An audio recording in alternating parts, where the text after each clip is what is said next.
آئیے کچھ سننے سنانے سے قبل سب سے پہلے بارگاہ نبوت و رسالت میں سرکار دو عالم صلی اللہ تعالی علیہ وسلم کی بارگاہ میں نذرانہ حقیقت پیش کریں. سب لوگ ایک ساتھ پڑھیں. موقع اللهم صل وسلم وبارك على حبيبك وخير خلقك. بڑا مقدس دن ہے آج. حضور شیخ الاسلام والمسلمین سراج الصالحین سیدنا شیخ من اللہ رضی اللہ تعالی عنہ کا وصف مقدس ہے.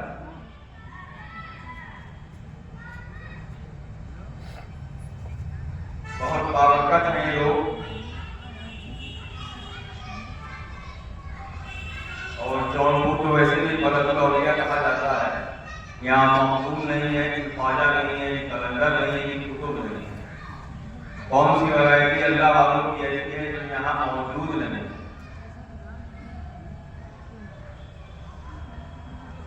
بڑا خدا کا فضل ہے شہر جونپور پر. لیکن اللہ تعالیٰ ہم لوگوں کو عقل سلیم عطا فرمائے کہ ان تمام بزرگان دین کے آستانوں تک پہنچ سکیں. چھوٹے موٹے نہیں, بہت بڑے بڑے بزرگ ہیں. آج ان کی بارگاہ میں آپ سب حاضر ہیں. حضرت کی ولادت دعا سے ہی ہوئی ہے اور وہ دعا کرنے والے بھی جونپور میں موجود ہیں جن کو کہا جاتا ہے حضرت خواجہ عیسیٰ بن تاج. انہی کی دعا سے آپ کی ولادت ہوئی. اب کیسے ہوئی ہے وہ منظر ایک جملے کا ہے لیکن بڑی گہرائی ہے. حضرت کے والد گرامی حضرت خواجہ عیسیٰ صاحب کے ساتھ نماز ادا کرنے کے لیے گئے ہوئے تو انہوں نے نماز سے پہلے ایک بات کہی, تمہاری تجدید و تکمیل کیسے ہوگی,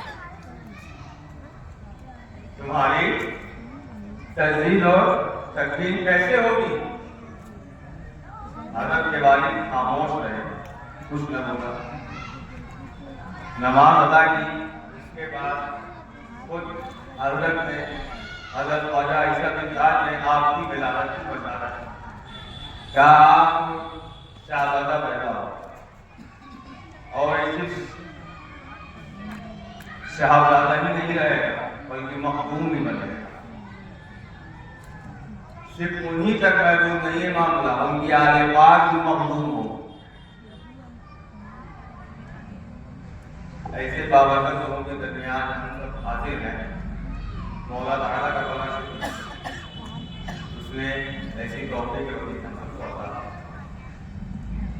بار بار میں کہتا رہتا ہوں بزرگان دین کے آستانے پر حاضر ہونا ضروری نہیں کسی فائدے کے لیے بھی. ان کی زیارت کو جانا اس نبیوں کی سنت سے. لوگ غلط بیانی کرتے ہیں, کہتے ہیں مزاروں پہ جانے کے لیے دلیل جب پیش کی بات کرنے جاتی ہے تو لوگ حدیث شریف پیش کر دیتے ہیں. مضبوط ہاں, قبر اور مزار میں بڑا فرق ہے.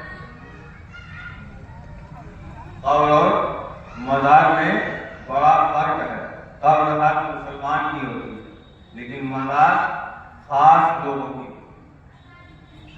آیت کریمہ کی میں نے تلاوت کی, توفنی مسلمہ والدنی بالصالحین. یہ دعا کرنے والے کوئی اور نہیں, بڑے خاص اللہ کے محبوب حضرت سیدنا یوسف علیہ السلام. ہر آدمی جانتا ہے ان کو, جمال سے مشہور ہے کہ ان سا خوبصورت کوئی نہیں تھا ان سے پہلے. ان کے بعد ہمارے سرکار تشریف لیا ہے وہ الگ بات, لیکن ان سے پہلے ان سا خوبصورت روئے زمین پر کوئی نہ تھا. اس بات کا ان کے والد یعقوب علیہ السلام کو خبر بھی تھا, لیکن کس کو پتا تھا کن کن مرحلوں سے ان کو گزرنا,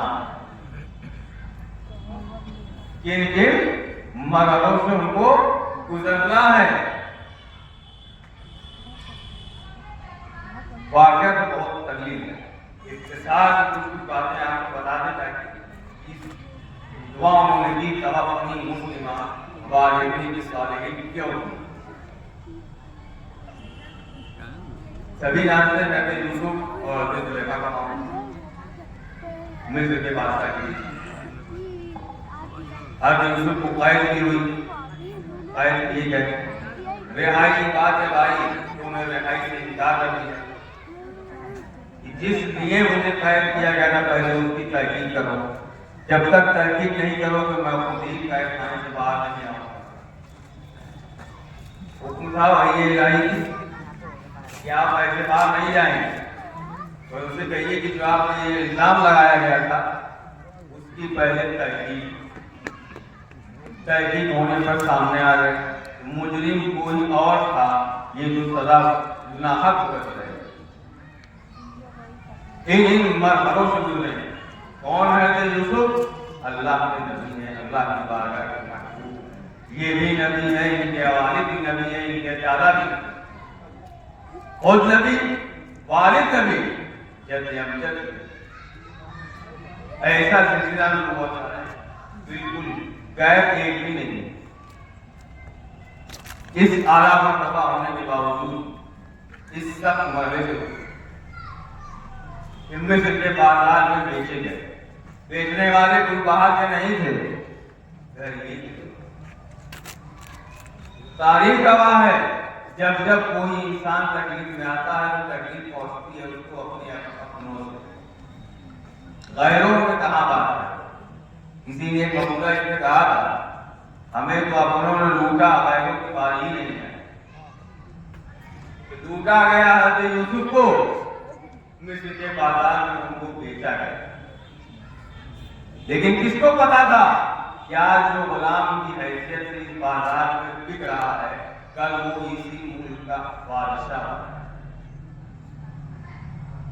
کس کو پتا تھا؟ سوال یہاں پر یہ بھی ہوتا ہے کہ حضرت یوسف کو کبھی کہا بھی نہیں جا سکتا تھا کہ ہم کو مرتبہ چاہیے، ہم کو عزت چاہیے، ہم کو تخت شاہی چاہیے. کچھ بھی نہیں کہا تھا. بنا کہے اللہ تبارک و تعالیٰ نے ان کو اتنا کچھ عطا اپنے فضل و کرم سے عطا. اسی کے بعد انہوں نے یہ دعا کی فاطر السماوات والارض انت ولی فی الدنیا والآخرہ. زمین و آسمان کو بنانے والے تو ہی میرا کارساز ہے دنیا میں اور آخرت. توفنی مسلمہ اور مجھے مسلم وفات دے. سوال یہاں پر یہی قائم ہوتا ہے کہ اللہ کے نبی ہو کر کے کہہ رہے ہیں کہ ہم کو مسلم وفات دے. گویا ان کو اپنے ایمان پر شک ہے. معاذ اللہ.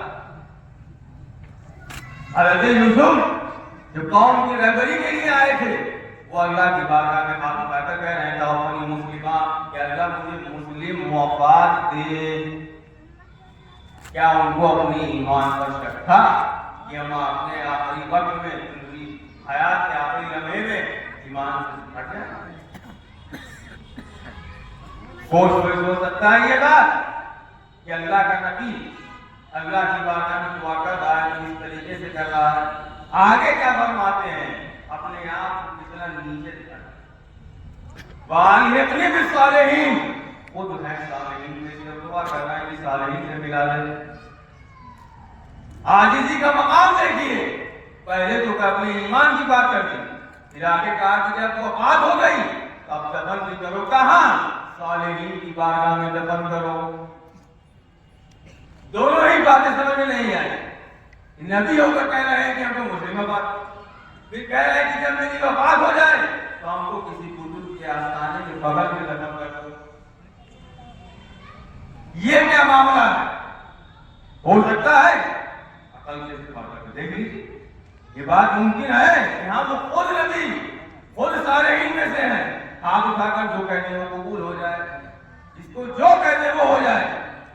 ہم ایسے دعا کرتے ہیں کہ توفنی مسلمہ کہ ہم کو مسلم وفات دے اور ہمیں بزرگوں کے بغل میں مدفن دے دے. میرا پتا چلا اللہ تبارک و تعالیٰ نے قرآن شریف میں حضرت یوسف کی اس جواب کو ہم لوگوں کی تعلیم کے لیے. یہ تو ان کی عاجزی تھی، لیکن اللہ تبارک و تعالیٰ نے ان کی دعا کو ہم لوگوں کی تعلیم دی کہ آگے جو امت آ رہی ہے وہ سیکھ لے کہ میرے محبوب بندے جب میری بارگاہ میں دعا کرتے تھے تو کس طرح کرتے. پہلے وہ اپنے اسلام پر ہونے کے لیے دعا کرتے تھے کہ اللہ پہلے تو ہم مسلمان کو کسی صورت کسی حال میں اسلام کا دامن ہمارے ہاتھ سے نہ، اس کے بعد بھی نہیں بھرا یہ کہہ دیا کہ ہم صالحین کے بغل میں دفن کر دو۔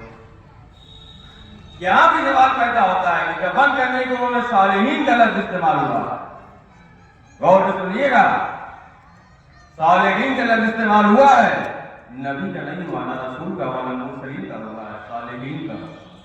پھر سمجھ میں آ گئی بات کہ یہاں سے نبیوں کے بغل میں دفن ہونے کی بات نہیں ہے، آگے جو امت آ رہی ہے ان مسلمانوں کو بھی چاہیے کہ اسے اپنے لیے اسلام پر خاتمے کی دعا کریں اور کسی بزرگ کے بغل میں دفن ہونے کی دعا کریں، اور یہ دعا سنت عربی سے ہوگی، اللہ تعالیٰ سے قبول فرمائے۔ اتنی بڑی تعلیم دی ہے، دفن ہوگا کوئی تو کسی بزرگ کا سایہ ہے، یہ کس کی سنت ہے؟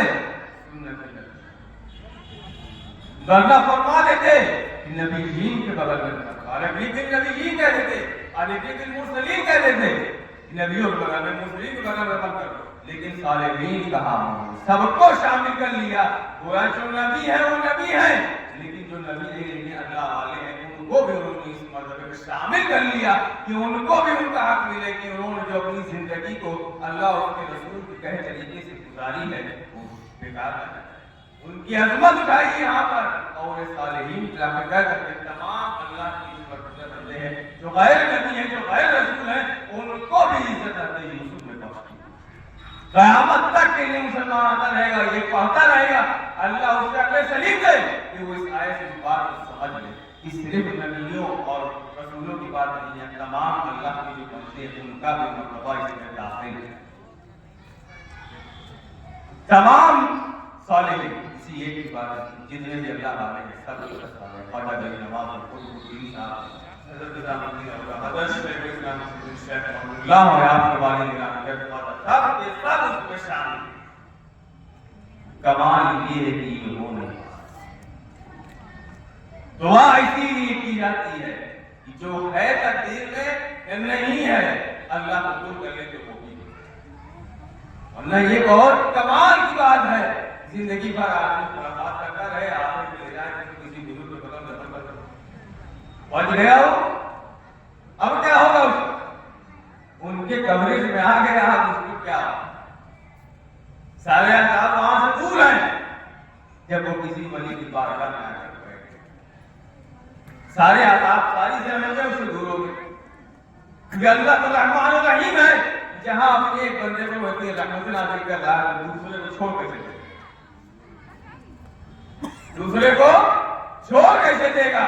رحمان اور رحیم ہونے کا مطلب یہ دونوں کا معنی ایک ہے لیکن فرق ہے، مبالغہ ہے تو ایک میں ایک میں سمجھنا کی بات کہ رحمان رحیم کریم مفہوم ایک ہی آتا ہے، لفظ الگ کاہے کے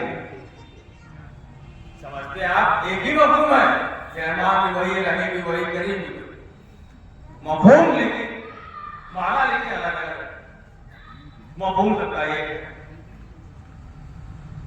اسی لیے دین کے بغل میں دفن ہونے کی دعا ہم تمام مسلمان کو کرنی چاہیے، اور اگر اس میں اعتراض قائم کرتا ہے تو یوسف کی ہدایت کہ کہاں لکھا ہے حدیث میں، حدیث میں نہیں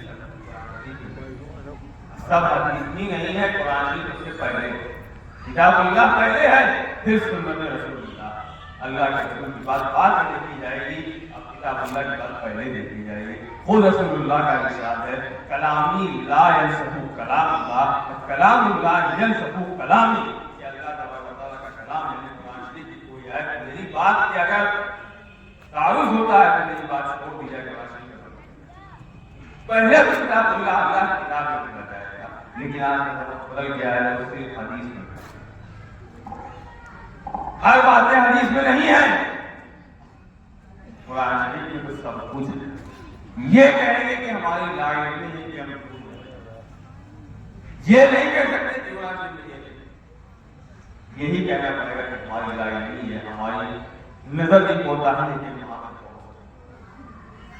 ایسا اسی میں ادھر للناس ہے وہ کتاب، مسلمانوں کے لیے نہیں، پوری انسان کے لیے، جو بھی اس سے پڑھے گا ہدایت۔ آج کتنے سارے لوگ کہتے ہیں کہ اسلام اور سائنس کا مقابلہ کرنا ہے، یہ بے بات بیکار ہے۔ یہ کہنا ہے کہ اسلام اور سائنس نکلا ہی اسلام سے، یہ کہنا ہی غلط ہے کہ اسلام اور سائنس الگ الگ ہے۔ سائنس کی وجود ہی اسلام سے، کہیں کیسے؟ تم ہی لوگ کہتے ہو سب سے پہلے دنیا میں آدم آیا، وہ آدم کے مسلمان ہی تو تھے نا، جب وہ مسلمان تھے شروعات کی اسلام سے تو ہو گئی، تم پیدا ہوئے تم ہی کی تو اولاد کہتے ہو، بھلے کرسچن ہو کسی مذہب کے فالوور ہو، وہ آدم کے نا، آدم کیا تھے؟ مسلمان۔ شروعات سب چیز کی اسلام سے ہوئی ہے، یہ تو غلط بات ہے، کمپٹیشن کراتے ہیں اسلام اور سائنس کا، بےہودہ بات، سب کچھ اسلام۔ آپ کی کوتاہی یا آپ ڈھونڈ رہے ہیں، آج نئی نئی جدید ٹیکنالوجی آپ کے درمیان آ رہی ہے، کہاں سے آ رہی ہے؟ کبھی سوچتے ہیں تھاٹ بھی کہاں سے آ؟ اب تو کوئی رشتہ زمین مان رہا ہے وہی لے کر، یہ نئی نئی ٹیکنالوجی کے تھاٹ کہاں سے آ رہے ہیں انسان کے دماغ میں؟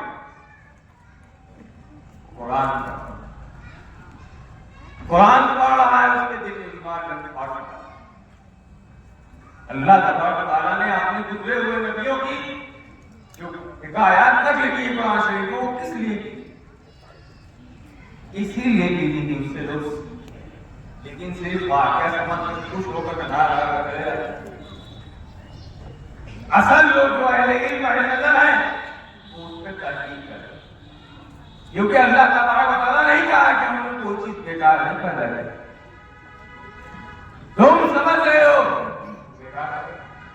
ہم نے کسی چیز کو بیکار نہیں پیدا کی، اور ہماری کوئی پیدا کی ہوئی چیز بیکار ہو بھی نہیں سکتی، کسی نہ کسی چیز کے لیے وہ لازم اور واجب ہے۔ بات یہ تھی، میں نے حدیث شریف پڑھی تھی، اس کا ترجمہ کرتا ہوں، پھر اس کا تعلق آئے سے بتا کے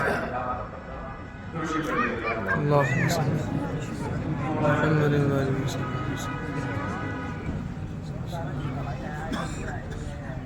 روایت ہے عاصم بن محمد کہ ایک شخص کے پاس آیا، اس سے پوچھتا انی ارجو مجھے اپنی نماز مجھے پڑھے خیال اگر فرماتے یہ بے حد بے حساب آتے ہیں، ایک دو نہیں بہت آتے ہیں، کب آتے ہیں؟ میری نماز،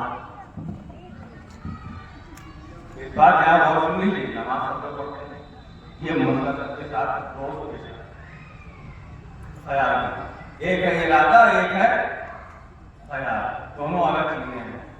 ارادہ اپنی نیت سے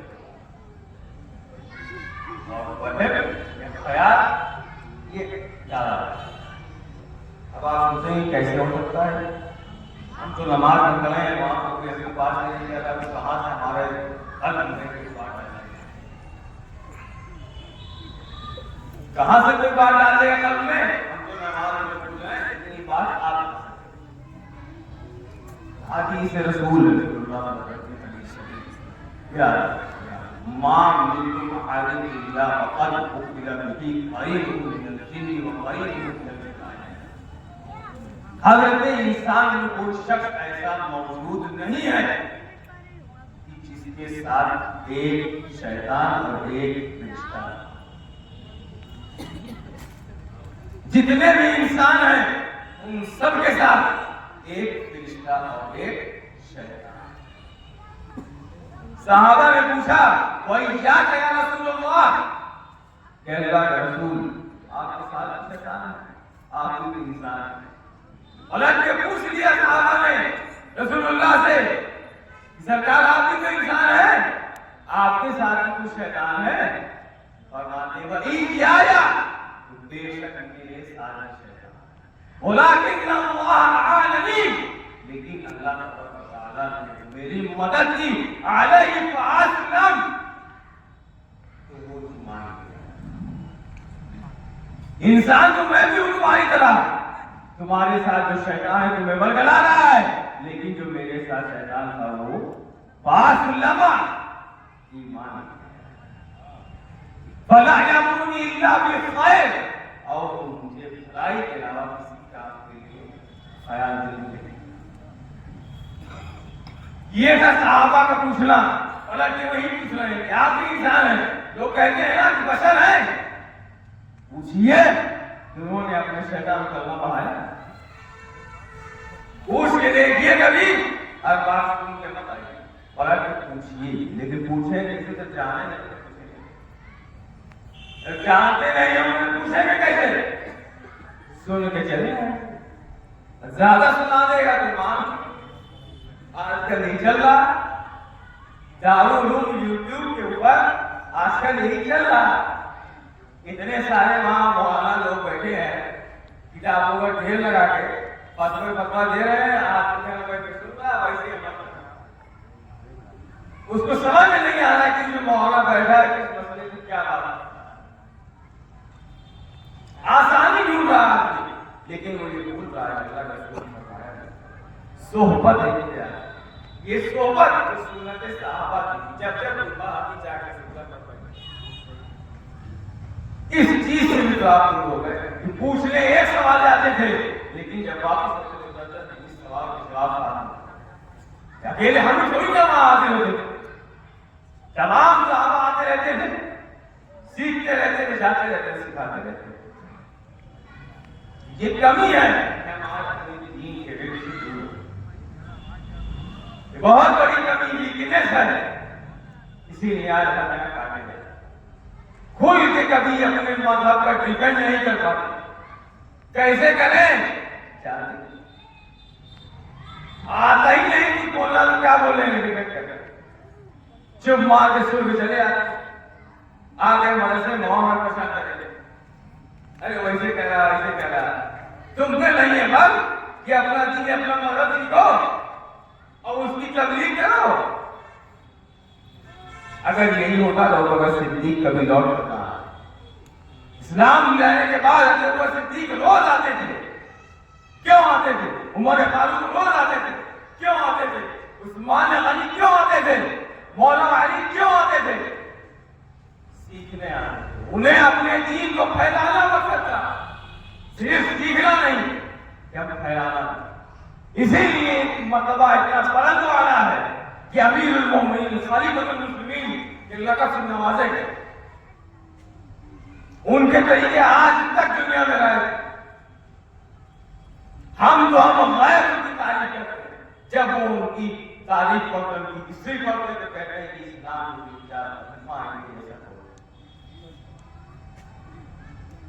ایسا کوئی نہیں ہے جو ان سے مقابلہ کسی چیز میں کر لے، نہ ذہانت میں نہ طاقت میں، کسی چیز میں نہیں کر سکتے۔ خیبر کا واقعہ تو عام ہے، بچے بچے کی زبان مولا علی نے کیسے خیبر کے باتیں کو مارا، کسی سے بھی پوچھنا نہیں ہے، دکھاؤ کوئی تاریخ میں ایسا کوئی ہے کسی کی تاریخ میں کوئی ایسا مرد جوان جو مولا علی کی حضرت قوت رکھتا ہے؟ کوئی حسن کوئی حسین جو اتنا صبر کیے ہوئے ہے کہ اپنے پورے خاندان کو وہیں پر پناہ کر دیا، منہ سے چو تک نہیں نکلی؟ حاصل کیا ہوا؟ گھر گھر میں حسن ہے۔ یہ ہوا کیوں تھا؟ سیکھ کے گھر بیٹھ گئے ہوتے تو نہ، سیکھ کے سکھانے نکلے تھے، اس لیے آج تک زندہ ہے، قیامت تک زندہ رہے۔ جب جب تبلیغ کی بات آئے گی تمام لوگ ذکر کیے جائیں، تو وجہ یہی ہے ہماری لڑائی کہ ہم جانتے نہیں، اس لیے کبھی اپنے مسئلہ پر ڈیپینڈ نہیں کرتا، سن کے چلے آتے ہیں، اجازت مان لے رہے ہیں اگلے دن سے وہی شروع کر دیں، اس کمی کو دور کریے اور اپنے دین کو سب سے پہلے سے ایک خدا اس آیت کے لفظ کو پڑھ کر لوگ کہتے ہیں پڑھو کیا پڑھو یہ تو پوچھ لو، پڑھنا کیا ہے یہ تو پوچھ لو، سائنس پڑھنا ہے، میتھ پڑھنا ہے، ہسٹری پڑھنا ہے، جغرافی پڑھنا ہے، جغرافی پڑھنا ہے، کیا پڑھنا؟ وہ تعلیم حاصل کرو گے جس سے پہلے انسان، جب انسان بنو گے تب تو مسلمان بن پاؤ گے۔ مسلمان کا ہی دوسرا نام انسان بھی ہے، یاد رکھیے گا۔ اسلام لفظ کا معنی ہی ہے امن دینا، اپنے وجود سے کسی کو تکلیف نہ پہنچانے کا نام اسلام۔ غلط ڈیفینیشن آج لوگ بحث کر رہے ہیں، اسلام تو آیا ہی کیا امن دینے کے لیے، کفر و ضلالت سے، ظلم سے دیا، پوری دنیا پر ڈالی۔ کون سا خطہ باقی جہاں اسلام نہیں کرتا، جہاں مسلمان نہیں موجود ہے، کون سا ایسا دنیا کا خطہ ہے جہاں اسلام پہنچا کیسے؟ انہی مرد مظاہر لوگوں نہ ہوتے یہ تو پہنچ پاتے، انہوں نے پہنچایا کیوں؟ ان کو محبت تھی رسول اللہ صلی اللہ علیہ وسلم، ان سے محبت تھی کہ دیکھ رہے تھے کہ تشریف لائے ہیں اسی کام میں، آج صحیح راہ پہ ہم کو لائے ہیں، ہم اسی ہی کی وجہ سے کہ ان سے محبت کی اور انہوں نے ان کے دین کے مدد کو پوری دنیا میں پھیلایا۔ عرب لوگ یہ کہتے ہیں کہ اسلام کی شروعات عرب سے، یہ غلط ہے۔ اسلام کی شروعات عرب سے نہیں ہوئی ہے۔ آدم علیہ السلام جھنجھلا گیا ہے تو کیا ان کے پاس جتنے آئے وہ لوگ کا جھنجھلا جا رہے تھے؟ اسلام کی شروعات آدم علیہ السلام پہلا ہے بہت کثرت سے سرکار کو آدم علیہ السلام نے کثرت مبارک بہت تکلیفیں اٹھائی ہیں ہماری سرکار نے اسلام کی تبلیغ، اور جو ان سے پہلے نبی گزرے ان کو بھی تکلیف پہنچی، انہوں نے دعا کی اور قوم کھلا برباد کر دی گئی، لیکن جناب آپ حضور صلی اللہ علیہ وسلم کو تکلیف پہنچتی رہی، پھر بھی کہتے رہے اللہ معاف کر، اللہ معاف۔ ان کی محبت کو دیکھ کر تمام صحابہ نے اپنی زندگی اسلام کو پھیلانے کا نتیجہ ہے اسلام کو، لیکن افسوس یہ ہے کہ آج کا مسلمان اس کے بالکل لائق ہے، ایک کام نہیں کر سکتا اپنے مذہب کا، وہ جرأت ایمانی نہیں ہے۔ اب کیوں ہوگی؟ جب اس نے اپنے لوگوں کو پڑھنے، ناول پڑھ رہے ہیں، میگزینیں پڑھ رہے ہیں، جرأت ہے، قوت آئے گی؟ ارے جن لوگوں نے اللہ کے لیے اتنی تکلیفیں اٹھائی ہیں ان کو پڑھو، ان کے بارے میں جانو، آج کو کہتے ہو کہ مسلمان اللہ کا شکر ہے، کیسے پہنچا ہے تم تک یہ دین، ذرا اس پہ بھی غور کر لو۔ تم تک دین پہنچنے میں کتنے لوگوں نے اپنے جان دی ہے، کتنی قربانیاں دی ہیں، اسی کی اللہ کے لوگ اسی اپنے دین خود سیکھیں، گھر میں سکھائیں، دنیا ضروری نہیں کہ دین سیکھ کر مولانا ہی بنائے، یہ ہر لازم نہیں کہ مدرسے میں پڑھنے کے بعد اب مولانا ہی بن جائے۔ دین سیکھنا سب پہ فرض ہے، سیکھ لیں، آپ کو سکھانا ہے، آگے آئیے، نہیں سکھانا کر لیں، سیکھ لیجیے تاکہ کبھی اپنے آپ ڈیفینڈ کر سکیں، نہیں سیکھیں گے تو ڈیفینڈ نہیں کر پائیں گے۔ تو وہی بتا بات کی اپنی نماز میں بہت مہارا حضرت نے فرمایا امضی فی صلاتی، اپنی نماز کو قائم، اپنی نماز کو